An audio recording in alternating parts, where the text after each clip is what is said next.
Margaret Turner Warwick was Professor of Thoracic Medicine and the Dean of the National Heart and Lung Institute. She was renowned internationally as the leading clinical academic in her specialty in the UK. She made many major contributions to several aspects of respiratory disease, but her enduring legacy is her research in pulmonary fibrosis. I'm delighted to welcome here today members of Margaret's family, her daughter Lynn, and her grandchildren Tabitha and Michael, who are continuing the family tradition in medicine. I should also like to welcome Robbie Rain. Robbie is chairman of the Rain Foundation, of which Margaret was a trustee for many years. His wish to make a major donation to commemorate Margaret stimulated the idea for the centre, and most importantly, provided the initial funding. I should also like to thank Richard Reed and the trustees of the National Heart and Lung Foundation, who provided a similarly generous donation. Finally, I would like to welcome Professor Jonathan Weber, Dean of the Faculty of Medicine, who provided critical support for the appointment of a chair to lead the centre at a financially uncertain time for the faculty during COVID, you may recall.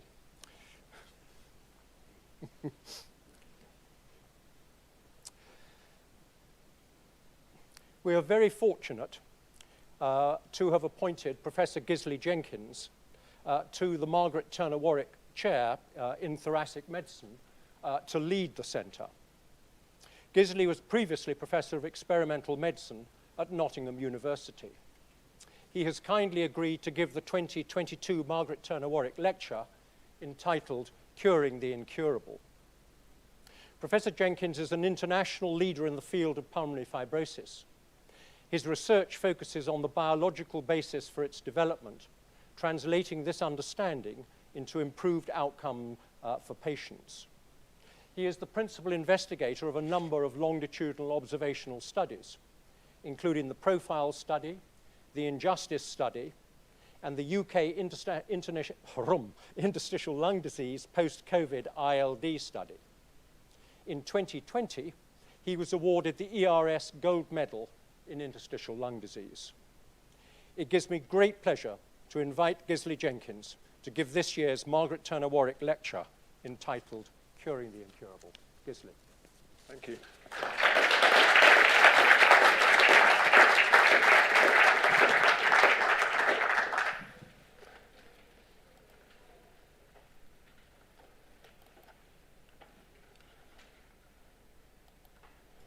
So thank you so much for that kind introduction. And so, yeah, I will be giving the talk Curing the Incurable. And as many of you know, this talk was meant to be given by Martin Kolb, so I've adapted his title a little bit. And that's the importance of the alveoli in lung fibrosis. And Margaret Turner Warwick knew this long ago. Indeed, she did coin the term cryptogenic fibrosing alveolitis. So these are my disclosures. And just to start off, I'd like to say that everything in this talk and all the work that I have done has been motivated and inspired by talking with patients with pulmonary fibrosis through interactions in the clinic and through collaboration with patient groups such as Action for Pulmonary Fibrosis. And this has been formalized in a James Lind Alliance NIHR collaboration with Action for Pulmonary Fibrosis. And the initial results, the preliminary results, which were put together by Lara Fabry, who's a clinical fellow in the group, demonstrate the priorities for patients. And one of them is finding a cure, which many of us thought would be beyond what was possible. But their persistence in demanding that we as a community find a cure for pulmonary fibrosis is what has led me to this point. So, the strategic plan for the Margaret Turner Warwick Centre for Fibrosing Lung Disease is to find a cure for pulmonary fibrosis. So how are we going to go about this? So I'm going to start by describing the problem that is IPF. And then we need to identify people at risk of IPF, preferably before symptoms and irreversible scarring has occurred. And then determine which of these people are at risk of progressive disease and focus on this group. And then ideally, we will prevent progression completely, or even better, promote resolution of fibrosis. So this is idiopathic pulmonary fibrosis. This is the clinical scenario. Usually there is a 2 to 3 year history of progressive shortness of breath and exertion and a dry, non-productive cough. Many patients have been diagnosed with congestive cardiac failure or COPD prior to their diagnosis.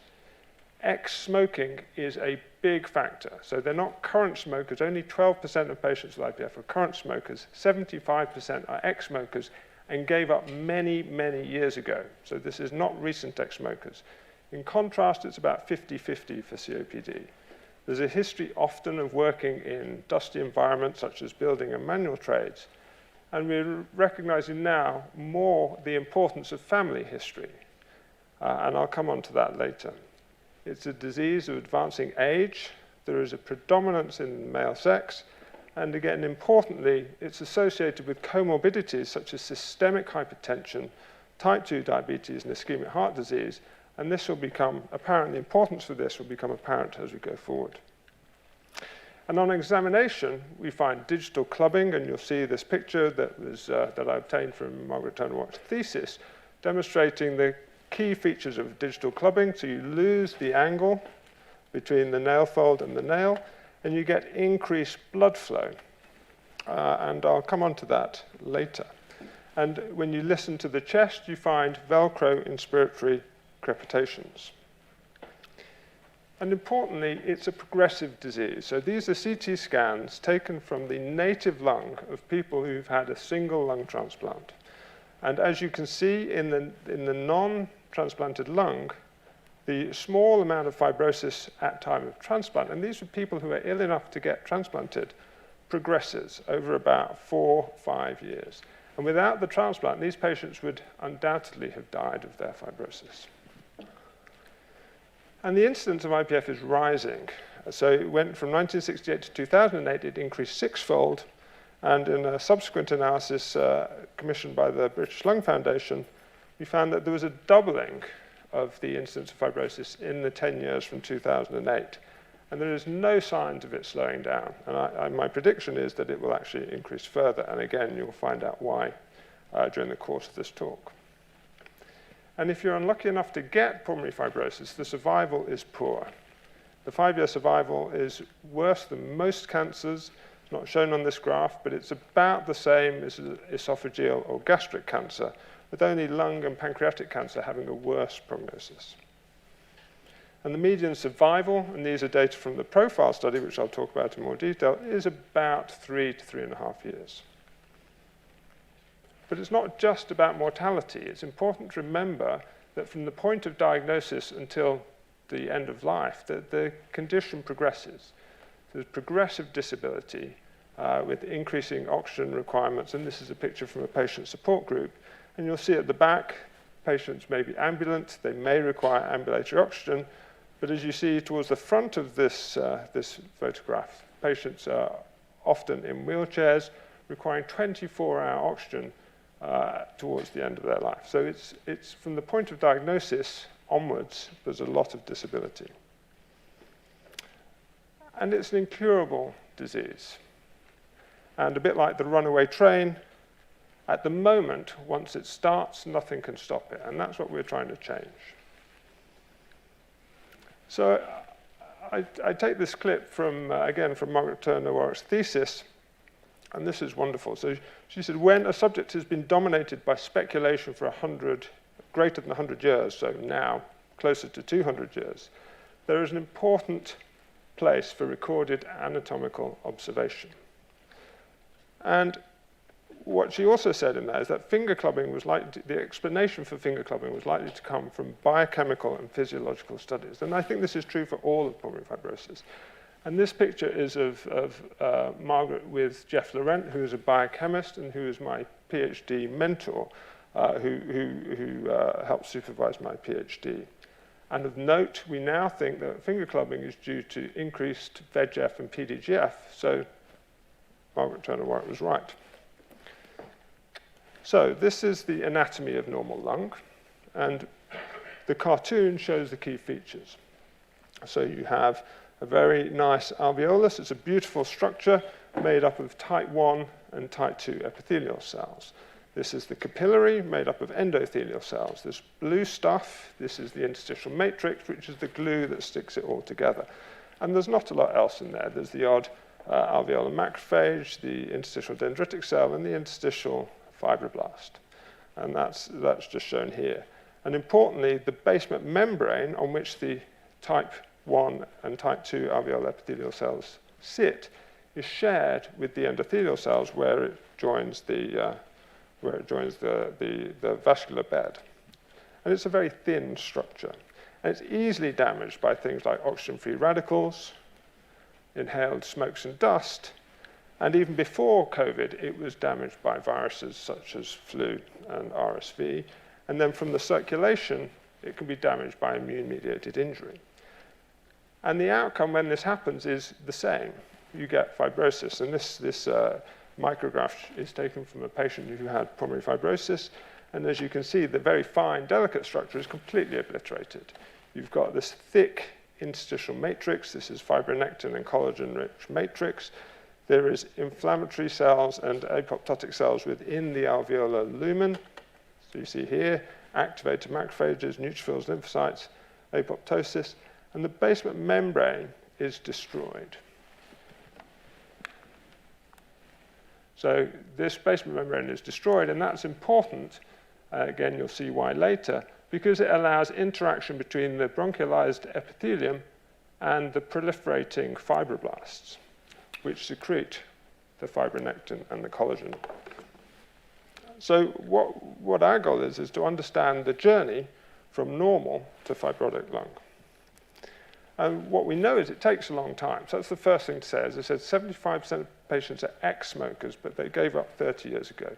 We know from asbestos and asbestosis, the exposure is often many years before the disease, which I think is an important thing when we consider the consequence of COVID. And I'll talk more about that later.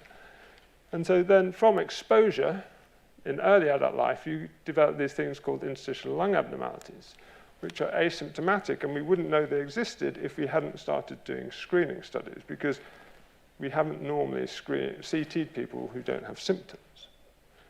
And then, as I said, you get 2 to 3 years of symptoms, cough, shortness of breath. People often just think they're unfit, because apparently, getting older is synonymous with being less fit, but I just don't think that's true. And then the part of the disease that we've actually studied is this bit here. So this is idiopathic pulmonary fibrosis. And most of the research we've been doing up until this point has focused on this end stage of the process. So we need to look earlier. And the screening studies have taught us a lot. And initially, this is data from Rachel Putnam and colleagues published 5 years ago now. And using a whole bunch of different cohort studies, they realized that patients without any lung disease, or in the case of COPD-G and COPD, have these reticular abnormalities, which we call interstitial lung abnormalities. And if they have those, they do worse. They have a higher risk of mortality than patients without, or people without interstitial lung abnormalities. But it takes them a lot longer to reach that point. So it's not 3 years, it's more like 10. But look at the figures. 7.5% of screened populations have an interstitial lung abnormality. If you look at family members, so this is the first-degree relative of someone who has sporadic IPF, 25% of these people have an interstitial abnormality. So no symptoms, but the radiology suggests that there's something awry. So back-of-the-envelope calculations, based on current estimates, we've got about 1 million people with interstitial lung abnormalities in the UK. So it's a lot of people with potential fibrosis. So how do we know if they're going to get worse? Well, actually, lung function is pretty good. These are data which Fazzy Khan, who's a clinical fellow in Nottingham, are just preparing. And what it shows, and these are placebo arms from all the clinical trials that have been published in IPF over the last 10 to 20 years. And actually, a change in FBC over 3 months of 2.5%, so these are not big numbers, is predictive of increased mortality. Similarly, the same can be seen in disease progression, which is a further worsening of FVC or death within 12 months. And again, only a 2.5% change in FVC in 3 months is predictive of poor outcome. We need to bear in mind that these are prospective clinical trials, so the spirometry is done at a very, very high standard, and not necessarily generalizable across all spirometric assessments. And you'll notice that if there's a decrease of 5%, the risk is increased. But we don't have to, so you can measure short-term changes, small changes in FVC, and it's not great news. And one of the things we wanted to do was to look at biomarkers. So this is the profile study. This is a study that I set up with Toby Marr, and he was at the Brompton, and we set this up 12, 13 years ago now. And it was the first prospective longitudinal observational study of incident IPF. So these are patients who had not had IPF forever, but had been diagnosed within 6 months. And we've followed them up over 3 years, measuring various bits and bobs, including quality of life questionnaires, physiology, and biochemistry. And the first thing we looked at was matrix neoepitopes. So matrix neoepitopes measure matrix turnover. So in a nutshell, when matrix is put down, it's remodeled, and it's remodeled by matrix metalloproteases, and the ones that we focused on in the initial analysis were MMP2 and 9, and they cleave up the matrix that's deposited. And so every matrix molecule is cleaved, giving a fragment, a neoepitope. So collagen 1 becomes collagen 1M, collagen 3, collagen 3M, and so on and so forth. And basically, any molecule which is a substrate for MMP2 and 9 will generate a fragment. And what we found, so green are healthy controls, blue are stable patients with stable pulmonary fibrosis over the course of a year, and red are patients with pulmonary fibrosis that progresses. And what we found was that for a range of these matrix neoepitopes, so this is by glycan, collagen 1, collagen 3, cleaved by AD and TS, collagen 5 and 6, CRP, cleaved by a matrix metalloprotease, and vinculin. And these were the ones that came up in the initial analysis. And what you can see is that in progressive disease, levels of these neoepitopes were higher than in stable disease, and they were mostly higher than healthy controls. But the important thing was the change over time. And when we dichotomized the results into patients who had stable or rising levels of these neoepitopes, what we found, particularly for CRPM and C6M, was that patients with rising levels of matrix neoepitopes had a worse survival, which was consistent with progressive matrix turnover being associated with worse outcomes.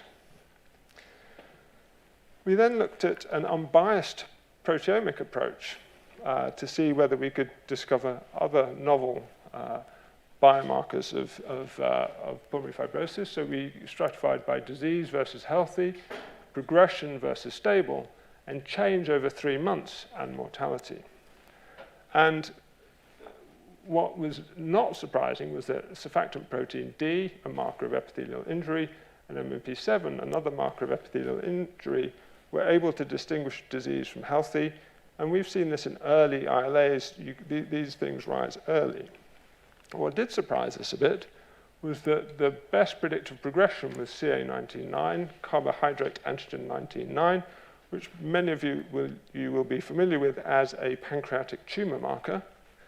And even more surprising was CA125, classically an ovarian tumor marker, bearing in mind that it was highest in men who don't have ovaries. So it's not coming from the ovaries, but rising levels were associated with increased mortality. So this was in a discovery set, so we replicated this. We also wanted to check where the CA125 and CA99 were coming from. And interestingly, that's also known as mucin 16. So you see it in normal bronchial epithelium.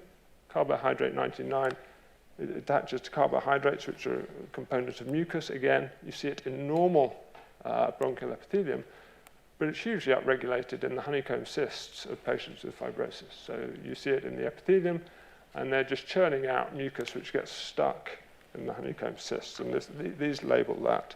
And then when the assumption is when the disease gets worse, it spills over into the blood. And so in the replication analysis, we focused just on SPD, MMP7, CA19-9, CA125. And what you'll see in progressive disease, higher levels of SPD than in stable disease, but it doesn't change much over 3 months. MMP7, not quite as distinctive, but the same pattern, higher levels in progressive versus stable. CA19-9 was quite remarkable because this, where the confidence intervals just touch, is 37 international units. This was done in a clinical chemistry lab at the City Hospital in Nottingham. So this is it was the standard assay that you would all use. And the upper level of normal is 37. So if it was high, they had progressive disease. If it was normal, they had stable disease. CA125 is slightly more subtle in that all patients had normal levels, pretty much.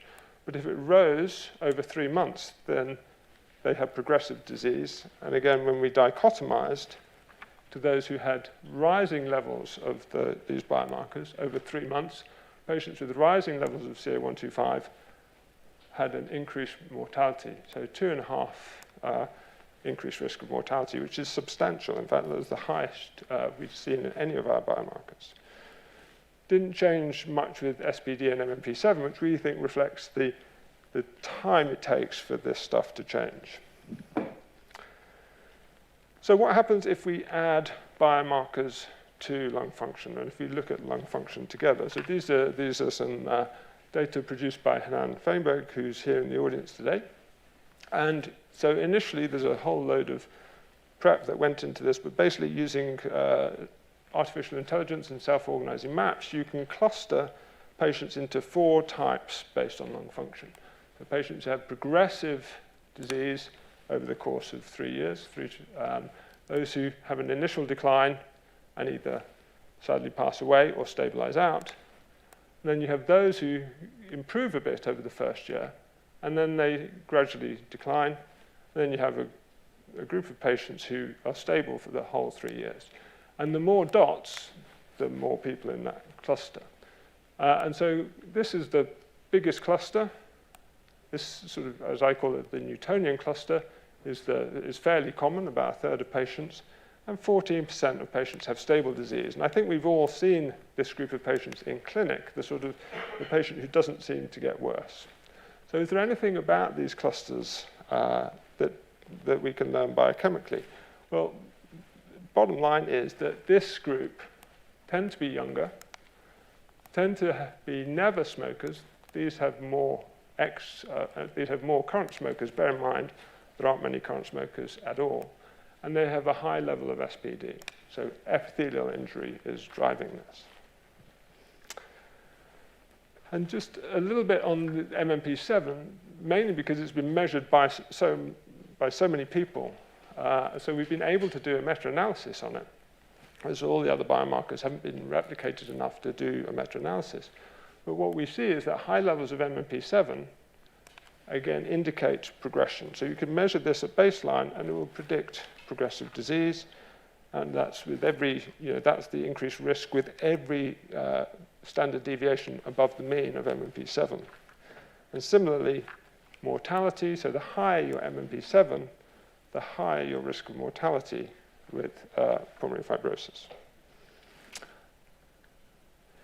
And so the final thing about biomarkers, and one of the reasons we really wanted to do this in the first place was we wanted to see if we could get a treatment response. The trouble with measuring lung function in IPF is it goes down regardless of what you do, with the exception of the Newtonian cluster, where it goes up regardless of what you do. So you don't change the trajectory with antifibrotics, you just alter the amplitude. So you progress more slowly, but it's very difficult to measure that in an individual patient. But with CA125, and we assessed all of these biomarkers in a study with BI, the INMARK study. So they used nintedanib. And the protocol was pretty simple. The first 3 months were placebo controlled, and one group got nintedanib, one group got placebo, and then after 3 months, everyone gets nintedanib. And what you see with CA125 is that within 4 weeks of starting nintedanib, CA125 drops, and then it stays flat. Then in the placebo arm, it doesn't change until you add nintedanib, and then it drops, and then it stays the same. So it's a potential theranostic biomarker, as in if you take nintedanib and your CA125 drops, that's good news, relatively speaking. So I put it to you, and this is Martin's slide, that IPF pathogenesis begins at the epithelium. Actually, when I first saw the title of this slide, I thought it was the end. So IPF pathogenesis begins at the epithelium, the end. Pretty short talk. But actually, I think what he means is that the pathogenesis begins at the epithelial end of lung development, and pulmonary hypertension starts at the endothelial end. But I'm not going to talk about pulmonary hypertension today. But I'm going to talk about the epithelium in more detail. And one of the key fibrogenic molecules is transforming growth factor beta-1. And it does everything that you would want a profibrotic molecule to do. It prevents alveolar repair, promotes matrix deposition through a bunch of different mechanisms. But it's kept in latent form by association with the latent TGF-beta binding peptide, which then binds the small latent complex through the latency-associated protein, which has an RGD domain. This is really important. If you remember nothing else for the rest of the lecture, remember the RGD domain is important, because that binds integrins, and integrins activate this to release TGF-beta and allow it to become fibrotic, allow it to exert its fibrotic effect.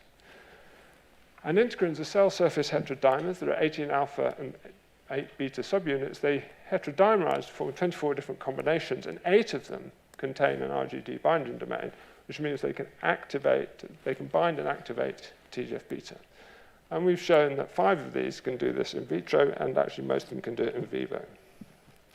And so what happened, or what this was the sort of hypothesis I was working on when I went to San Francisco 20 years ago nearly now, was that the epithelium is injured.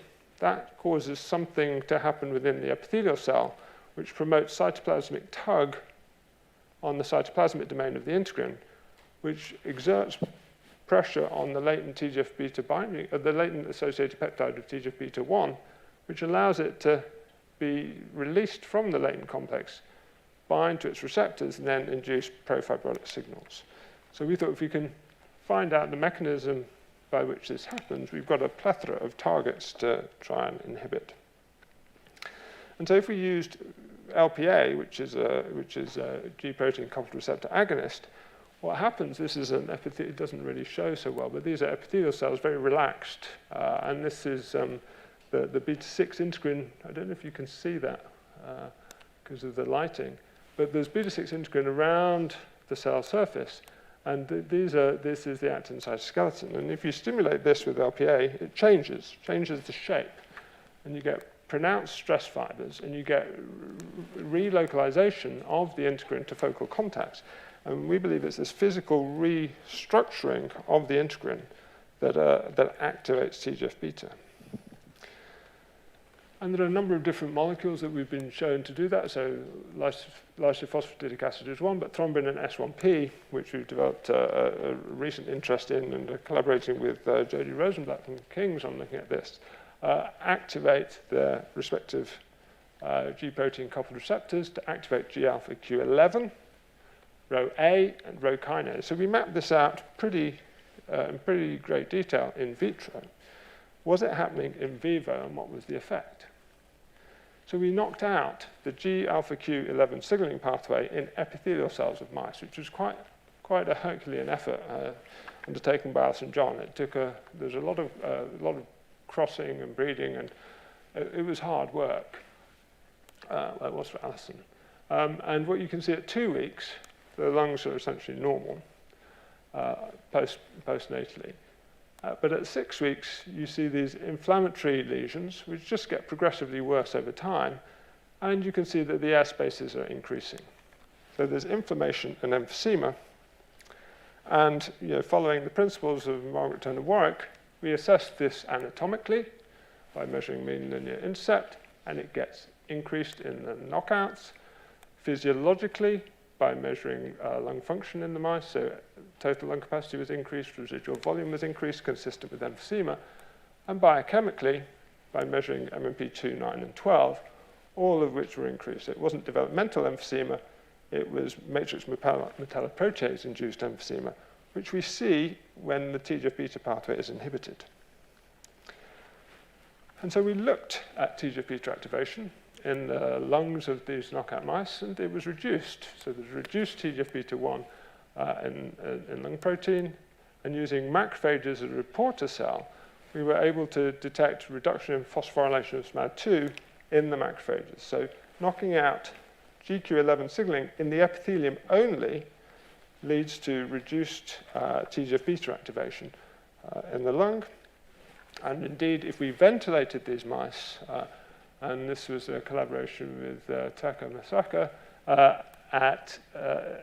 what we found was that you got increased TGF-beta in wild-type mice, and this was reduced in knockout mice with high tidal volume ventilation. This is normal. So if you overventilate, if you have, this is the mechanism of acute lung injury in ITU, essentially, you overventilate, they get high levels of TGF-beta.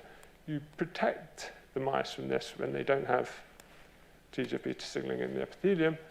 And measuring this physiologically, looking at resistance, they don't get the increased resistance you see when you develop acute lung injury. So again, knocking out the mechanotransduction pathway in the epithelium alone prevents a fibrotic response in ventilator acute lung injury. The downside is they get emphysema. We also have genetic evidence that this pathway is important. And this is work that I did with Louise Wayne and Richard Allen, a long-standing collaboration in Leicester. And so we did a GWAS a few years ago now. We identified that MUC5B and desmoplakin polymorphisms were associated with IPF, replicating what many people had shown before. But we identified a new gene, ACAP13, which was also associated with pulmonary fibrosis. And that's a ROGEF. ROGEFs are super important because they transmit signals from GQ11 to Rho. So that bit of the arrow, I'll come back to it in a cartoon later. But so that was genetic evidence that this pathway was important in IPF. And when we looked at EQTL, we found that this, the polymorphism, which was associated with this G to A change, led to increased levels of ACAP13 in normal lung. So this was, and these were 3 cohorts from Canada and Holland. And if they were homozygous for the mutant, they had highest levels of ACAP13 in normal lung. So we'd gone to great lengths to discover the normal physiology of epithelial response to injury and stretch in normal lung. So lysophosphatic acid thrombin, S1P, through their G protein coupled receptors, signal through GQ11. This is amplified by ACAP13 to Rho A, then to ROC, pulls on the integrin, activates TGF-beta, sets off a SMAD3 signal, which leads to integrin suppression of macrophages. If you remove this brake, the macrophages go bananas and mice and people get emphysema. So that's all well known. So how does this go wrong in people with pulmonary fibrosis? Well, the first thing we thought was, well, ACAP13, if it's amplifying, should increase, there should be an increase in beta-6 and TGF-beta signaling pathways. And certainly in IPF, there's an increase in ACAP13, a big increase. Again, it's found in the epithelium of the bronchi and in type 1 and type 2 cells, and it goes up in the epithelium of patients with pulmonary fibrosis. We also see lots of it in lymphoid follicles. We have no idea what it's doing in the lymphoid follicles, but it's there, and we don't see those in normal lung. And indeed, in mice, and these are mice that have received bleomycin, We're measuring the integrin by a PET signal, so the brighter the yellow, the higher the integrin. And you see mice with bleomycin get lots of integrin. If you block that, the integrin goes down, and this is just quantification of that. Nothing surprising there, but it was a new way to measure integrin expression globally, because the only other way to do it is via histology, which is not great in patients. But if you do get lung sections for patients with fibrosis, you also see an increase in beta-6. Not in all patients, but in most patients, but some patients have lower levels, and this is associated with prognosis, so the higher the level of the beta-6 integrin, the worse the prognosis of a patient with pulmonary fibrosis. And if you inhibit the integrin, and this is using a small molecular inhibitor from GSK, you can reduce integrin levels in the lung, again measured by SPECT scanning. You can and this is quantified here, and you can reduce the TGF-beta activation, again using macrophage phosphorylation of SMAD2 as our readout. So a very nice concentration-dependent inhibition using an inhibitor of integrins. In mice, you can reduce hydroxyproline, and you can reduce matrix neoepitopes, as I mentioned before, these things that we measure in the serum. So you can prevent TGF-beta and fibrosis in a mouse by inhibiting beta-6 integrins. And in lung slices, we showed that you could inhibit TGF-beta release and pSMAD2 in the lung slice using the inhibitor. So biochemical support that this might be helpful. And what we and others have found and shown for a number of years is that there's an autocrine loop. So if you activate TGF-beta, you increase beta-6. This is flow cytometry, looking at beta-6 levels on the cell surface, and this is just quantified. So more integrin leads to more TGF-beta, leads to more integrin. So a feedback loop. So where does that go wrong? So this is work done by Amanda Tatler, and she used promoter deletion construct. We found this huge enhancer element in the promoter of the beta-6 integrin. And that enhancer region contained a number of interesting transcription factor binding sites, including glucocorticoid and progesterone receptors. But the one we were interested in, because there'd been the work from colon cancer showing it was regulating integrins, was the ALK1 ETS1 binding site. There are two of those in the promoter, and if you knock them both out, this is what happens. So this is an ALK1 knockout mice, and they have high levels of integrin at baseline, and if you give them bleomycin, it goes up compared with wild type. They also get worse fibrosis. So if you knock out ALK1 in a mouse, it gets worse fibrosis, consistent with its function as a repressor of integrin function. Patients with pulmonary fibrosis have high levels of beta-6 integrin. I've shown you that before. Normal lung doesn't have much by immunohistochemistry. You can measure it by PET scan. But there's lots of ALK1 in normal lung. And in the regions of this fibrotic lung, you see the ALK1 is completely absent. So there is evidence that ALK1 is important in patients. So if ALK1 as a repressor was important, we wondered if they would get spontaneous age-related fibrosis, and they did. So this is a birefringent analysis of serous red, and that's collagen. You can see it here. So there's not a lot of it, and if you look at the interstitium of the knockouts, it's thicker, and this was measured. So the mean alveolar wall thickness, it's not a huge effect, but it was thicker than the wild type, and there was a little bit more collagen. So this isn't causing rip-roaring spontaneous fibrosis, but there is a slight increase, and it's mainly collagen 3. And interestingly, these mice also developed hepatosteatosis, which is the liver precursor lesion to liver fibrosis, showing that some mechanisms are shared across organs, which will not come as a huge surprise to anyone, but these fibrogenic pathways span different organs, and that will become important later on. So this is our current working hypothesis for how this pathway sits in. And this is just one pathway of a number, but this is a pretty important pathway. So G protein coupled signaling is amplified by a mutant in ACAP13, a SNP in ACAP13, which pushes everything down this pathway to activate more TGF-beta via integrins. You lose ALK1, so you don't repress your integrin expression, so you get lots of integrins on the epithelial cell surface.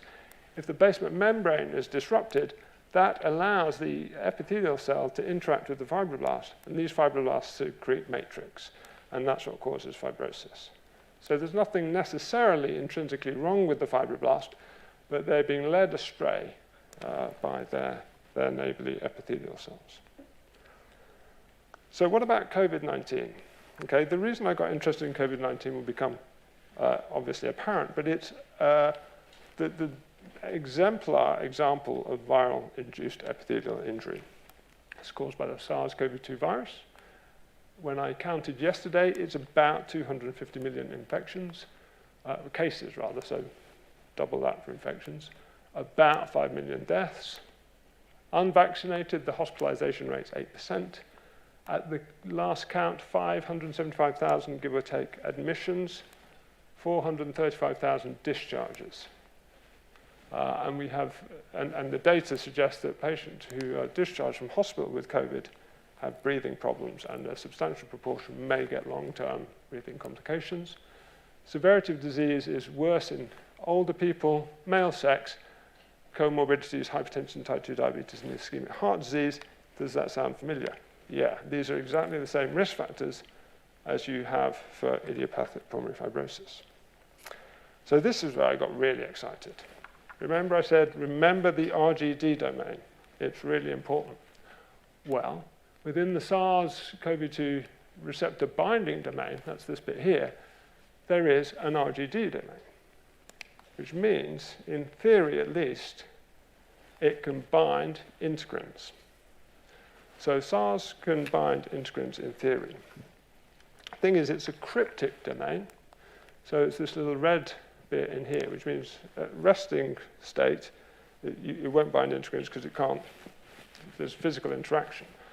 But when it binds ACE2, it reveals the RGD binding domain, and that can then interact with integrins. I was almost as excited when I discovered this as I was when I discovered that ACAP13 was a rogue F. And those are the two bits of information I've shared with my children. They were completely disinterested. So we did some binding assays, and these were done by Jess Carver, who's in the audience. And ACE2 binds spike protein, no surprise, in a very nice concentration-dependent manner. Interestingly, the alpha V beta 6 integrin and the alpha V beta 3 integrin, which you find on endothelial cells, that's all I'm going to say about it, but blood vessels may be important, will also bind spike protein. And it's abolished by EDTA, which means that it's an RGD-dependent mechanism.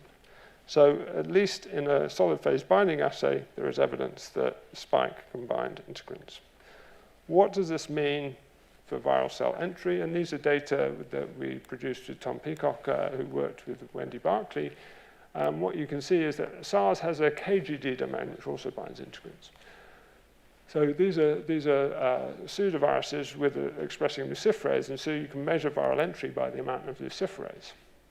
And this is what ACE2 does on its own. So if you overexpress ACE2 in cells that don't have any ACE2, this is how much viral entry you get.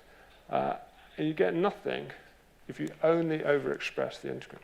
So they said it's a cryptic domain, so if it isn't binding ACE2, it shouldn't bind integrins, and it doesn't really get in. However, if you overexpress ACE2, beta-3 integrin, or beta-6 integrin, you get an increased amount of viral entry by these pseudovirus assays, suggesting that there may be some physiological effect of these integrin binding SARS. And we see from these cytochemistry studies, so white is where you have spike protein and ACE2. You only get spike binding to integrin where it's also co-localized with ACE2 on the epithelium. So why is this important? Well, we know that in fibrosis, there's a big increase in beta-6 integrin. We've seen that. I've shown you that many times already. There isn't a lot of ACE2 in normal lung. 1.5% of AT2 cells express ACE2. It's increased a little bit in the small airways of patients with fibrosis, and that's quantified down here, which may be the reason that if you have an interstitial lung disease and you get COVID, things are worse. And this was a Herculean study done in collaboration with the ISARIC-4C consortium and every ILD unit in the country. And we knocked this up in about 6 weeks. I mean, it was quite remarkable, the enthusiasm of the community to get this done. And what we found was that patients with pulmonary fibrosis have almost twofold increased risk of death if they're hospitalized with COVID. This was in the first wave. And this was worse if they were obese and worse if they had impaired lung function, which is consistent with what we would expect. And so the big question everyone asks is, will COVID-19 lead to pulmonary fibrosis? Well, it can. These are CT scans from Cape Point in Nottingham, and you can see that pre-COVID, there's nice normal lung with about 22 centimeters from the diaphragm to the apex. 3 weeks after COVID, lots of inflammation, some traction change. 6 weeks, the inflammation's gone, but there's a lot of fibrosis. So it can happen, but this is not by any means universal, thankfully. And indeed, in this systematic review done by Lara, again in the audience, this is all patients who'd had a CT at the time of analysis, including Chinese studies. So if you have a CT and you've got COVID, we're pretty good, actually, in terms of deciding who should get a CT. Nearly 100% of people with COVID who have a CT requested by their clinician have some evidence of inflammation, and this gets better over time. So we got up to 6 months. If they have fibrosis on their scan, it's a lot harder. There's a lot more variability, a lot more heterogeneity in these studies, which may be down to descriptions, et cetera, et cetera. But the bottom line is it doesn't shift much on the CT scan, which is what we're finding with lung function, actually, that if they have a reduced gas transport, it doesn't shift much over time. So are there any sort of reasons for this? So I just highlight this. This is the genomic study led by Kenny Bailey. And they found DPP9. You say, well, what's so interesting about DPP9? That's in 2 slides' time. In a recent update, they also found that ATP11A was important. So why do we get excited? Well, this is our GWAS for IPF causation. And you find that DPP9 is a causal variant for IPF, as is ATP11A. So there's shared genetic risk factors for IPF and severe COVID. But the biggest risk factor is MUC5B. So what happens if you have MUC5B and you get COVID? Completely different story. This is fascinating. And so this is a Mendelian randomization, and a lot of people have done this on a smaller scale. But what you find is if you have MUC5B, you have less chance of having symptomatic illness, less chance of being hospitalized, and substantially less chance of ending up on ITU. So it's protective. And so we did a leave one out analysis, which is great. It does exactly what it says on the tin. You look at the risk of severe COVID with all the alleles, and you just leave one out, and you go down the list. So this is all 16 risk alleles for IPF, and you leave one out. And it doesn't shift. You've got a marginal increased risk, which is non-significant, so these are your 95% confidence intervals, until you leave out MUC5B. And then all other risk alleles for IPF increase your risk of severe COVID, whereas MUC5B brings it back to normal, suggesting that there are 2 distinct endotypes. MUC5B is very much restricted to the lung, it's mucin 5B. All these others are systemic genes. ACAP13 found in all cells in the body, DPP9, all cells in the body. Which brings me to multimorbidity. So these are the 4 horsemen of the apocalypse: COVID, alcohol, smoking, and obesity. And you'll see they all cause multi-organ problems, all cause multi-organ fibrosis. And these are data produced by Ian Stewart, again, who's in the audience. And we found that if you have one fibrotic organ, in this case lung, only a third, just over a third of people haven't got a second organ involved. 40% have 2 organs, 17% 3 organs, and a small number have 4 organs fibrosed, based on loose definitions. And again, liver and renal, largely the same. So fibrosis is a process which affects all organs. We tend only to focus on the organ that we're interested in. So what is the effect on IPF if you have other organs involved? If you have liver disease or chronic kidney disease, your risk of mortality increases, which is not a huge surprise. Your MUC5B actually reduces your risk of poor outcomes, which other people have shown. We've always been slightly befuddled by that, but it's a well-recognized phenotype. ACAP13 SPD doesn't really change your mortality, and there's a slight hint that hypertension and diabetes may be affecting it. The hypertension risk is really interesting if you stratify by genotype. So MUC5B is a risk modifier only if you have hypertension. So if you don't have hypertension, it doesn't matter what allele of MUC5B you have. If you have hypertension, MUC5B is very protective. We think this is revealing a backdoor confounder. So the genes associated with hypertension are causing severe disease, not that MUC5B is protective. So what are the genes that cause hypertension, and are they related to IPF? Well, and this was, again, a huge surprise, published in, actually Louise Wayne was a co-author on this, and I said, why didn't you tell me that TGF-beta was important in hypertension? And she said, it just slipped my mind. I didn't really think about hypertension and fibrosis. But yeah, so TGF-beta signaling is a major signaling pathway in systemic hypertension. So I think we should be staging fibrosis. If this were cancer, and there are many similarities biochemically, biologically, and clinically, we would stage, the first thing you do if you have a tumor in any organ, you do a PET scan. Where else has it gone? We should do that in fibrosis, and we can with MRI. It's really good at detecting fibrosis across organs.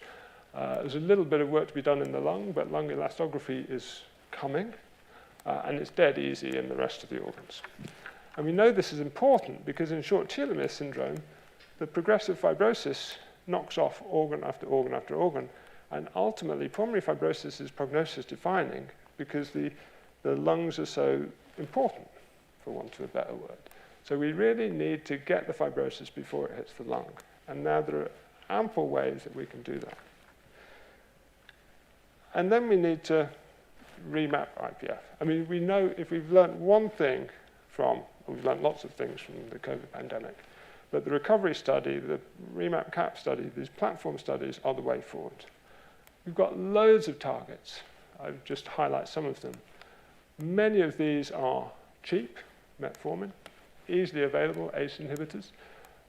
Treprostinil is being used, but loads of targets. We just need to rattle through the targets. Every patient who we see with IPF should be entered into a clinical trial in the same way that every patient who ended up in hospital with COVID was randomized in recovery and remap CAP. So I'm going to finish here and just say that IPF is common and serious, and I think because of COVID it's likely to become more common.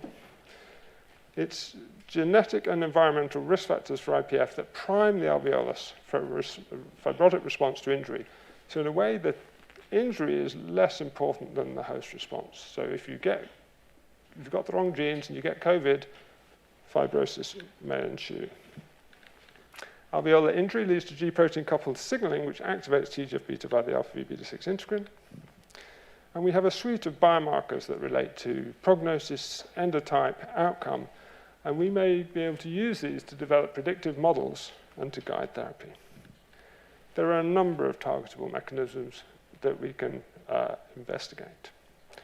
So this is how we cure the incurable. We identify who will get the disease before they get the disease. We then stop them getting the disease. And we do that through influencing policy. And that's important. I haven't talked about that, but policy is important. So smoking cessation, pollution, climate change, etc. If we can't stop people getting the disease, we stop them from it getting worse, or better still, we make it better. And that's where the experimental medicine comes in. And then we put everyone through a clinical trial. And we can't do it alone. And that's the one thing I've learned from a very early age. We need to do this collaboratively. And so I thank everyone who's been intimately involved in this work. So Joe Port, Amanda Tatler, and Chitra Joseph, who remained in Nottingham. Hanan, Alison, Ian, Lara, Sam, and Jess, who accompanied me from Nottingham. All the consortia, of which there are many, the UKRD Long COVID Consortium includes many of the people who've been involved and are listed here. The Demystify Consortium, which is another huge effort involving people from all these universities, all these charities. You see that all the major organisms involved are interested, pharma. The funders, of course, without whom none of this work could ever happen. And special thanks to the RAIN Foundation and the National Heart and Lung Foundation for setting up the Margaret Turner Warwick Centre for Fibrosing Lung Disease. It's a wonderful, wonderful thing to be working in the only centre for fibrosing lung disease in the UK. And of course, to Margaret Turner Warwick for being such an inspiration. So thank you, and I'll take any questions.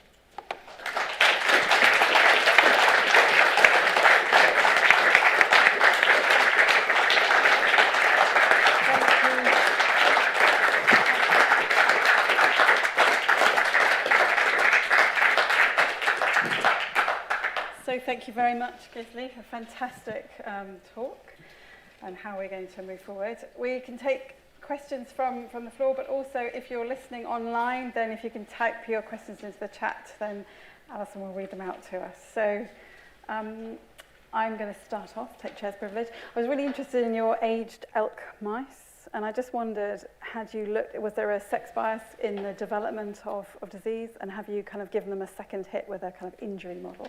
So yeah, so the blio was the first thing we did, and they get worse fibrosis. So yeah, it's an X-linked gene. So they were all male that we used. So we didn't look at the sex bias because elk's only expressed in the X chromosome. Rachel. I'm going to try and organise my thoughts. So, a lot of our efforts have always focused on the fibrogenic response, and a lot of pharma and a lot of what we did was looking at the fibrotic, fibroblast biology. I think what you're trying to convince us is we really need to pay attention to the epithelium because that's driving the fibrogenic response. So, my question is, do you think that there is a point in the disease course when it is the fibrotic response that takes over, and then the epithelium actually is no longer driving. There's this matrix that's stiff, and its mechanical transduction pathways are disrupted, and then it is completely independent of the epithelium.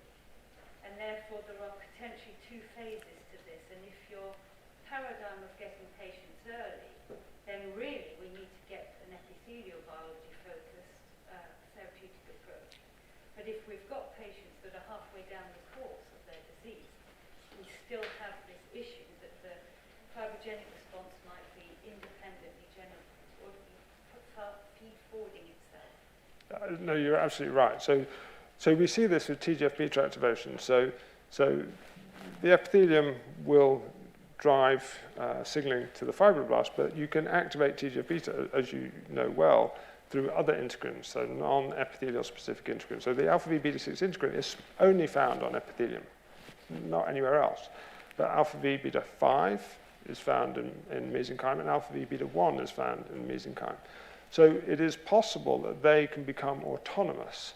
But when we looked in the lung slices, We were unable to completely inhibit TGF-beta activation by using alpha V beta 1 or alpha V beta 5.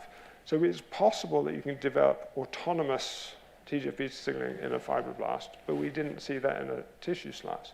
But clearly in other pathways, they could be driving autonomous fibrosis. Once the epithelium, as you say, once the train has left the station, all bets are off. And certainly, by the time you've got established fibrosis, the therapeutic approach targeting fibroblasts is probably the best approach, again, because the train has left the station. But if we really want to make a difference, pirfenidone and nintedanib are both effective, but they only slow it down. People still progress. People still, sadly, pass away. So we need to catch the train before it's left the station. Peter. So, Gisli, fantastic talk. So, Turner Warwick was interested in many different types of fibrosis, as I think that quite beautifully illustrates. Do you think there are big differences in the pathogenesis, or are the pathways that you described generic and apply to fibrosis of any cause? Yeah, so, yes and no. So we have these discussions at MDT. I'm very much a pragmatist. I like to see things as fibrosis is, once you've got fibrosis, it doesn't really matter where it's come from. It's where it's going that's important. There are clearly different types of fibrosis, but I think it's less the etiology that's important than the host response, which will be determined genetically.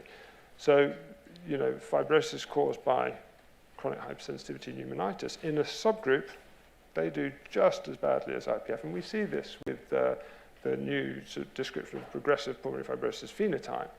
Once you've got progressive pulmonary fibrosis, regardless of etiology, whether it's connective tissue disease, sarcoid, asbestosis, they were all in there.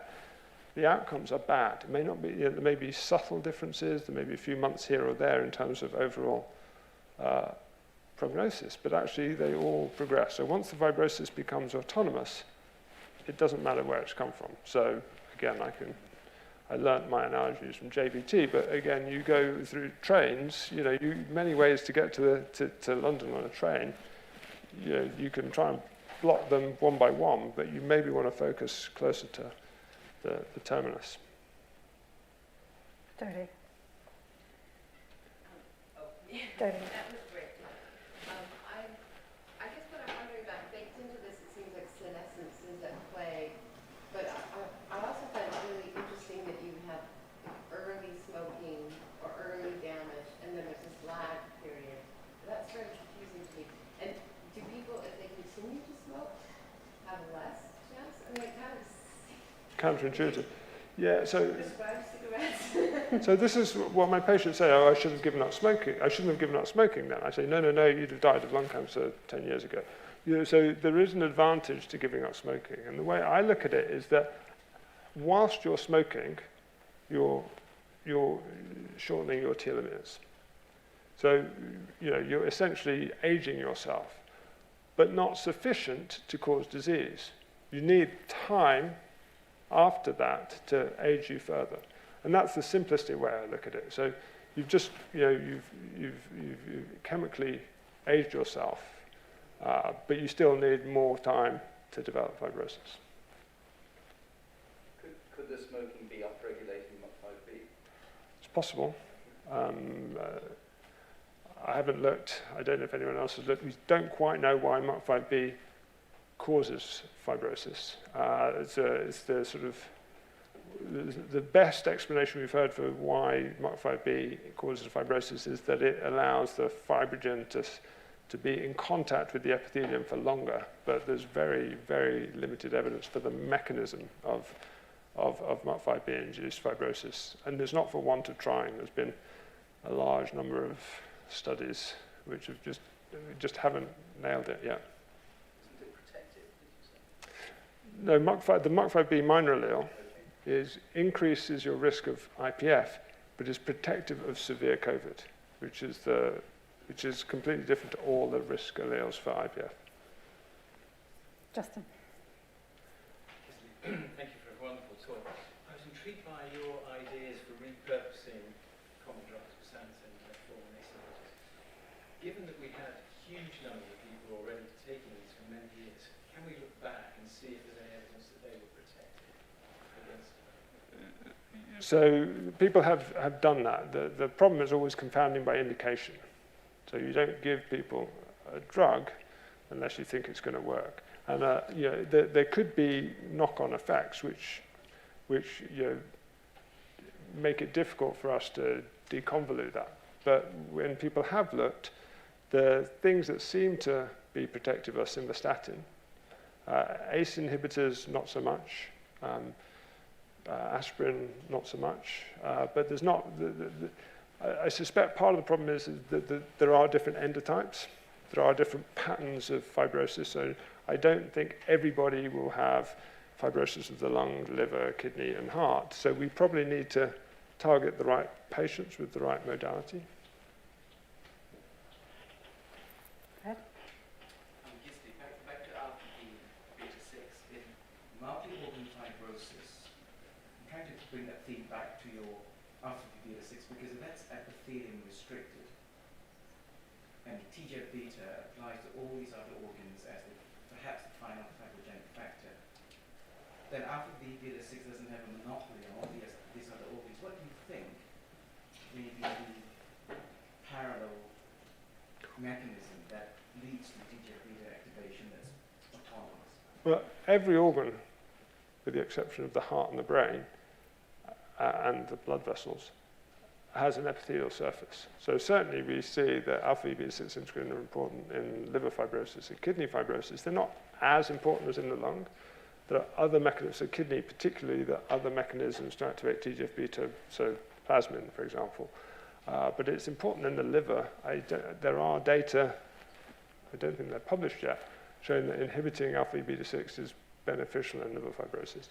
But you're right, in other organs, so heart, hypertension, it's probably not alpha beta 6 mediated, but again, there are other ways to activate TGF-beta, other integrins, other pathways. You know, it's a bit of a Pandora's box. Jane? Thank you, Gisli. That was really excellent. Thank you. You showed a slide about fibrosis in multiple organs, which was really interesting. And I think it just blinked and missed it, but you seem to be suggesting that where there was fibrosis in more than one organ, the lung was the last organ for fibrosis. Was that right? Yes, that's the simple hypothesis. It's not proven or disproven yet, but it tends to be prognosis defining. So if you get fibrosis in the lung, your chances of surviving more than 5 years are limited, whereas if you get fibrosis in most other organs, your prognosis is much, much better. So it's probably for that reason that the lung is the final organ to fibrose. Alison, do you have any online slide questions? At the back, sorry, I can't see. Gisli, great talk.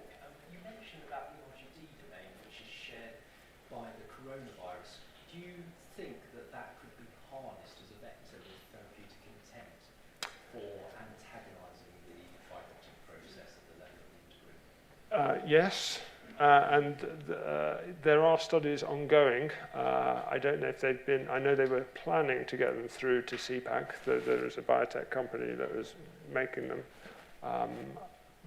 but I don't know whether it's progressed. I think actually the thought was it may be even more useful for preventing the lung injury than particularly preventing the uptake. I think most viral entry is mediated via the ACE2 molecule. It's a cofactor which may cause damage, but even if it isn't causing damage in the lung, just blocking integrins will affect vascular leak and acute lung injury. So they were definitely pursuing that. I don't know if it got beyond CPAC. Okay. One more and then Jonathan. Go ahead. Thank you. Lovely talk, really enjoyed that. You talked a lot about biomarkers being useful to identify patients at risk for disease progression. Is there any data that any of them give you a bit more pathogenic insight into the different endotypes that might respond differentially to the treatment options available in therapy? Is that useful? Yeah, no, that's a great question. I have some data, it's very preliminary, but yeah, it does appear that the matrix neoepitopes and the epithelial biomarkers segregate. So you can have a sort of matrix predominant. And now whether that comes back to Rachel's point that they're just more autonomous, we haven't seen a difference in prognosis yet. The epithelial biomarker, so CA125, for example, is if it goes up, it's just as bad for your prognosis as if it's a matrix neoepitope. They do seem to separate into distinct endotypes, which may be helpful for targeting, coming back to Justin's point about which drug class we use in which group. That's where we're trying to get to in terms of repurposing. So if you have an epithelial biomarker, use an epithelial target. If you have a matrix neoepitope, use a matrix target. That's exactly what we're thinking. Jonathan. You showed an extraordinary increase in prevalence over the last 20 years.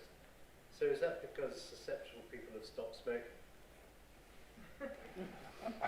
It's a number of things. I suspect giving up, as I said, giving up smoking, I mean, you know, they would have died of something else earlier. So it may well be part of it. Smoking rates have dropped, which means people live longer, which means that other diseases come into play. So it may well be related to that.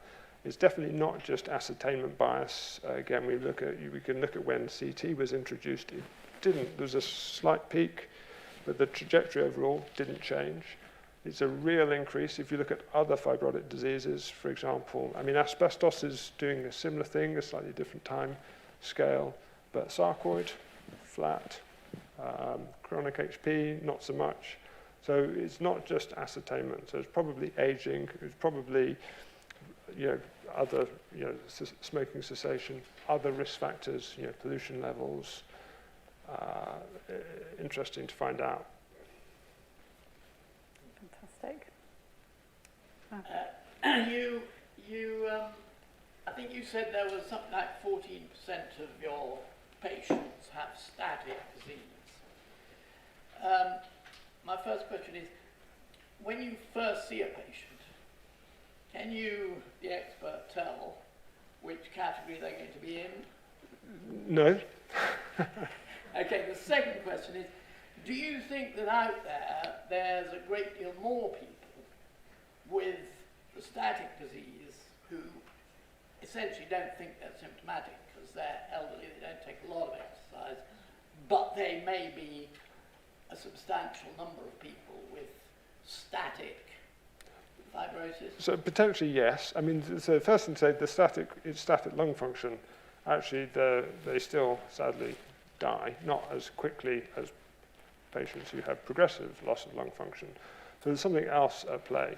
But certainly, if you think about interstitial lung abnormalities, I said there's 1 million people, at a rough estimate in the UK, with interstitial lung abnormalities, and nowhere near 1 million people with progressive pulmonary fibrosis. There is some debate as to, you know, do all ILAs progress?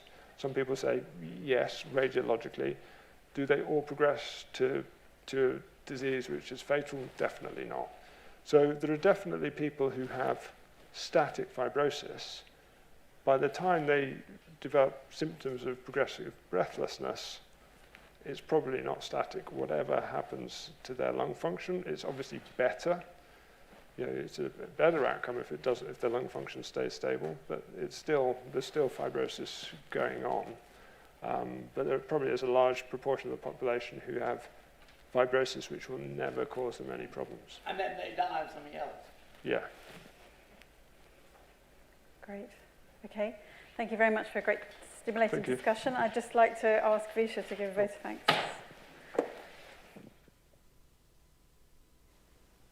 So, Gisli, thank you very much indeed. First of all, I'm going to thank Gisli for coming to London and to NHLI, which is hugely important, both for the hospital and for the university. So thank you very much. And really, today's lecture was fantastic. Thank you very much indeed. I was actually very impressed just how far ILD has gone. I've read a lot of ILD papers, as you know, in the last 7 years, but this was the best account I've ever heard of where the disease is going.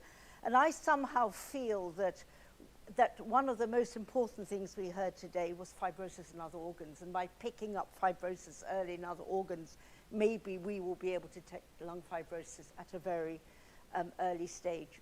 If you'll let me just talk a few minutes about the class of 81, and I'll explain what I'm talking about.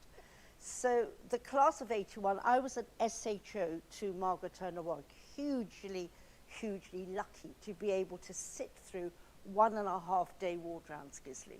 So it was absolutely amazing. And Lynn Turner-Stokes, Margaret's daughter, will know what I'm talking about because she was a member of the class of 81. This was the SHOs who were together. There were 8 of us. And what was interesting, who else was there in the class of 81? The hugely talented Tim Evans, who sadly has passed away. Pete Openshaw, he's sitting in row number 3 here in the middle, very smugly, and he would tell us all the time that he's going off to do viral immunology. We thought, oh my God, how dull. And that's to the MRC, and he's so brilliant, and how important that has ended up being.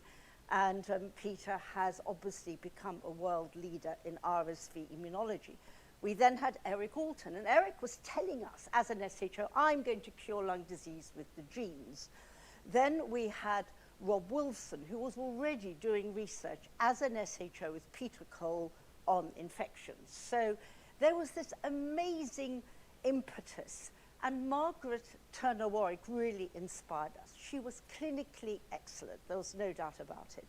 She was also using science in her day-to-day clinical practice. She was also doing fantastic science, had Pat Haslam doing some of the early BAL work that was ever done. And there were a large number, I was thinking today driving down from Harefield, I had time to think in the traffic jam today, about all the clinical fellows there were. There was Juliet Miller-Hurst, there was Andrea Penketh, who went to Gloucester.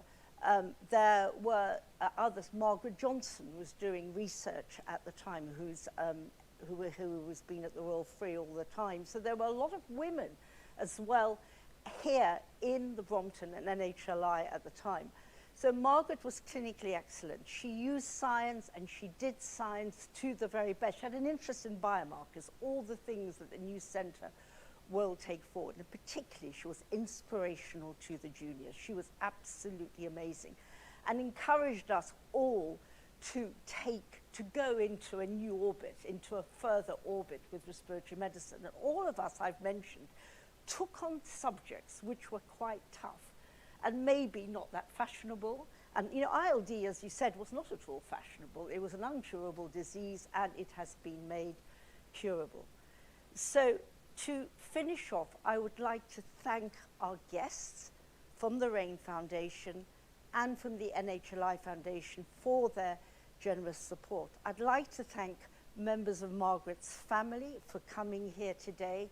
I'd like to thank all the academics who have come and physicians from other centres, mainly in London. Thank you very much for joining us, to our clinical colleagues from the Brompton, and of course from NHLI and Imperial.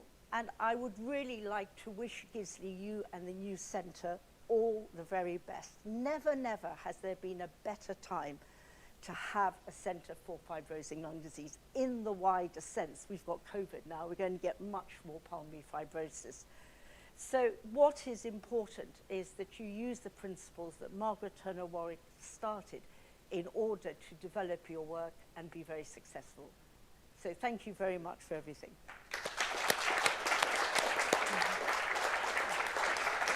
Well done.